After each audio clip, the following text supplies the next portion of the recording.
السلام علیکم ورحمۃ اللہ وبرکاتہ۔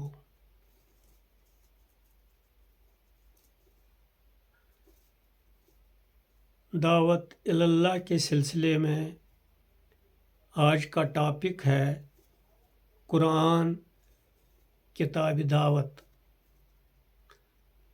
لیکن سب سے پہلے درود شریف۔ اللہم صلی علی محمد وعلی آل محمد کما صلیت علی ابراہیم وعلی آل ابراہیم انک حمید مجید۔ اللہم بارک علی محمد وعلی آل محمد کما بارکت علی ابراہیم وعلی آل ابراہیم انک حمید مجید۔ قرآن ایک کتاب دعوت ہے۔ 7ویں صدی عیسوی کے ربیع اول میں جب قرآن اترا تو اس وقت قرآن ہی دعوت کا سب سے بڑا ذریعہ تھا۔ رسول اور اصحاب رسول کے طریق تبلیغ کے متعلق روایت میں آتا ہے، انہوں نے لوگوں کے سامنے اسلام پیش کیا اور قرآن کا کچھ حصہ ان کو پڑھ کر سنایا۔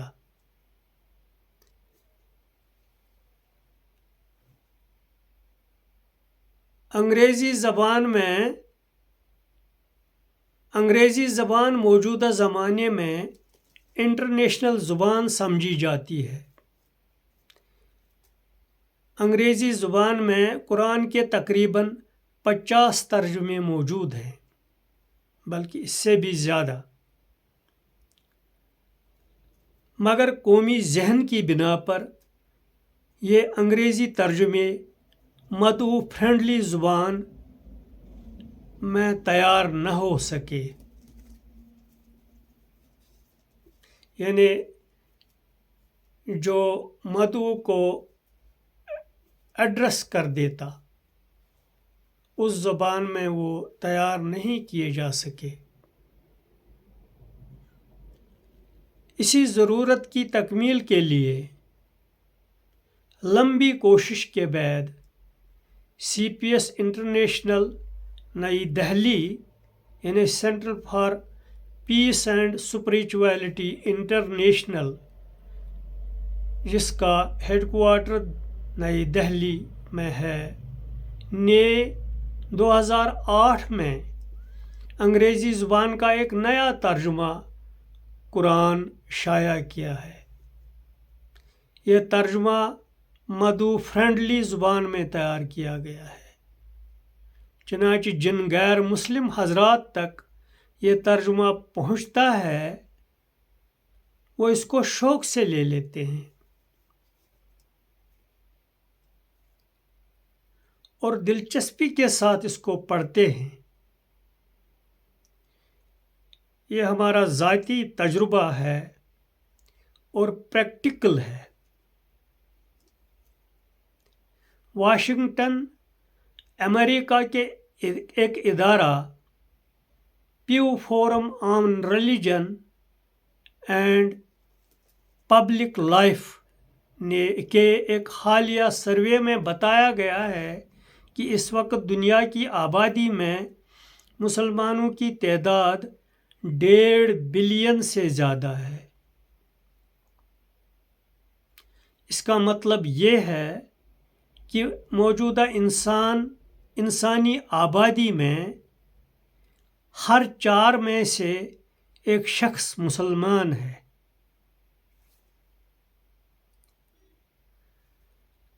World over 1 in 4 persons is a Muslim۔ اس کا مطلب یہ ہے کہ ہر مسلمان اگر یہ فیصلہ کرے کہ وہ کم از کم 4 غیر مسلم بھائیوں تک قرآن پہنچائے گا تو نہایت محدود مدت میں قرآن دنیا کے تمام مردوں اور عورتوں تک پہنچ جائے گا۔ واضح ہو کہ دعوت کا مقصد کنورجن نہیں ہے، دعوت کا مقصد ہرگز کنورژن نہیں ہے. دعوت کا مقصد انذار و تبشیر ہے، اور قرآن پہنچانے کے بعد یہ کام بلا شبہ اصولی طور پر انجام پا جاتا ہے. داعی کا کام خدا کے پیغام کو پرامن انداز میں مدعو تک پہنچا دینا ہے. اس کے بعد یہ مدعو کی ذمہ داری ہے کہ وہ اس کے بارے میں کیا رسپانس دیتا ہے. حدیث میں بتایا گیا ہے کہ قیامت کے قریب ہر گھر میں اسلام کا کلمہ پہنچ جائے گا. اس حدیث میں کلمہ اسلام سے مراد خدا کی کتاب قرآن ہے. اب ہر مسلمان کا فرض ہے کہ وہ ادخال کلمہ کے اس عمل میں اپنا حصہ ادا کرے. یہ دعوت اسلام کا ایک طریقہ ہے جو بلا شبہ ہر مسلمان کے لیے ممکن ہے. کوئی ناممکن بات نہیں ہے، خواہ وہ تعلیم یافتہ ہو یا غیر تعلیم یافتہ. اس سلسلے میں دعوت کو پہنچانے کے لیے مسجد کی بھی اہمیت ہے. ایک سیاح نے لکھا ہے کہ میں نے دنیا بھر میں مختلف ملکوں کا سفر کیا. میں نے پایا کہ دوسری قوموں کے لوگ جہاں جہاں گئے وہاں انہوں نے بڑے بڑے قلعے بنائے، لیکن مسلمان جب عرب سے نکل کر دنیا کے مختلف ملکوں میں داخل ہوئے تو انہوں نے ہر جگہ مسجدیں بنائی. یہ مسجدیں گویا کہ اسلام کے مراکز ہیں. اسلام کی حیثیت ایک غیر سیاسی امپائر کی ہے، اور یہ مسجدیں گویا کہ عالمی سطح پر قائم اس غیر سیاسی امپائر کی شاخیں ہیں جو ساری دنیا میں تقریباً ہر شہر اور ہر بستی میں موجود ہیں. یہ مسجدیں ایک اعتبار سے اسلام کی عبادت گاہیں ہیں. دوسرے اعتبار سے یہ مسجدیں اسلام کے دعوتی مراکز ہیں.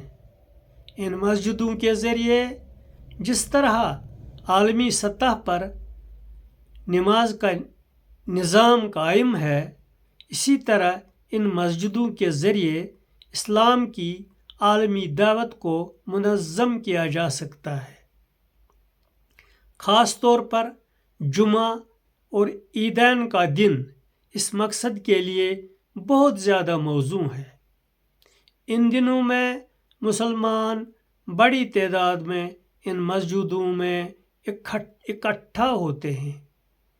اسی کے ساتھ عالمی سیاح بھی اپنے سفر کے دوران مختلف تاریخی مسجدوں میں برابر آتے رہتے ہیں. ان لوگوں کے ذریعے اسلام کی دعوت تیزی سے عالمی سطح پر پھیل سکتی ہے. دعوت اہل ایمان پر اسی طرح فرض ہے جس طرح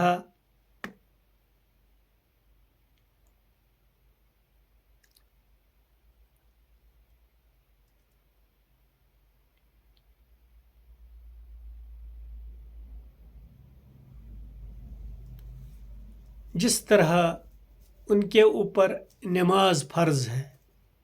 مسجد دعوت اور عبادت دونوں فرائض کی ادائیگی کے لیے فطری مراکز کی حیثیت رکھتی ہے.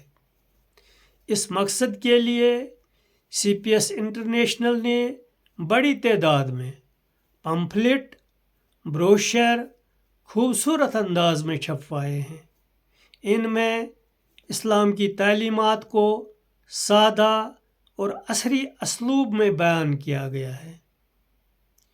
یہ پمفلٹ اور بروشر اردو، ہندی، انگریزی اور بہت سی زبانوں میں بڑی تعداد میں دستیاب ہیں۔ مسجدوں کے امام اس دعوتی مہم میں نہایت آسانی کے ساتھ شریک ہو سکتے ہیں۔ وہ اس لٹریچر کو منگوا کر اپنے یہاں رکھیں اور لوگوں کے درمیان ان کو تقسیم کریں۔ اس طرح مسجدوں کے امام بیک وقت دو کام کر سکتے ہیں: نماز کی امامت اور دعوت اسلامی کی اشاعت۔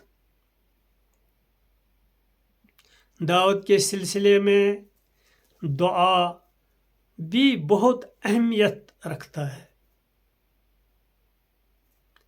دعوت کا ایک اہم فارمولہ یہ ہے: جہاں دعوت کے مواقع ہوں وہاں دعوی ورک، اور جہاں بظاہر دعوی کے مواقع دکھائی نہ دیں وہاں دعا ورک۔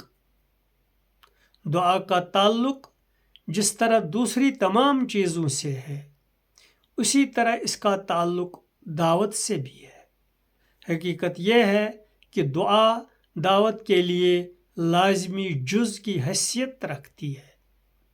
دعا کے بغیر دعوت کا کام مؤثر طور پر انجام نہیں دیا جا سکتا۔ دعا ایک داعی کا سب سے بڑا سرمایہ ہے۔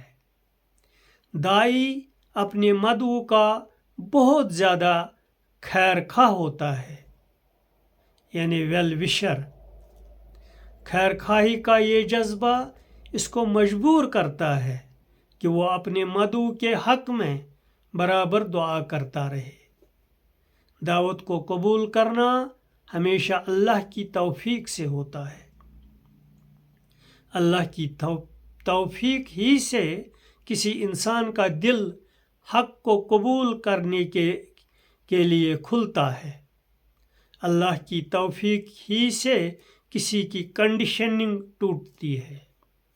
اللہ کی توفیق ہی سے یہ ہوتا ہے کہ کوئی شخص دعوت پر سنجیدگی سے غور کرے۔ یہ تمام چیزیں تقاضا کرتی ہیں کہ داعی ہمیشہ اپنے مدعو کے لیے اللہ سے دعا کرتا رہے۔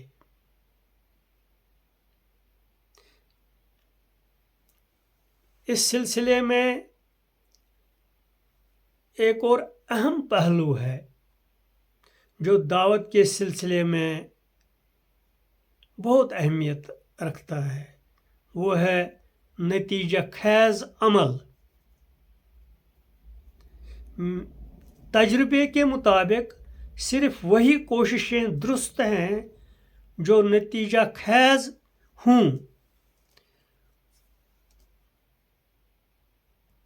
بائبل میں کہا گیا ہے، تم نے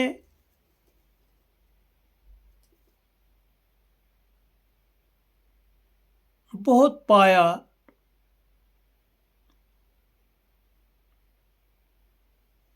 میں اس کا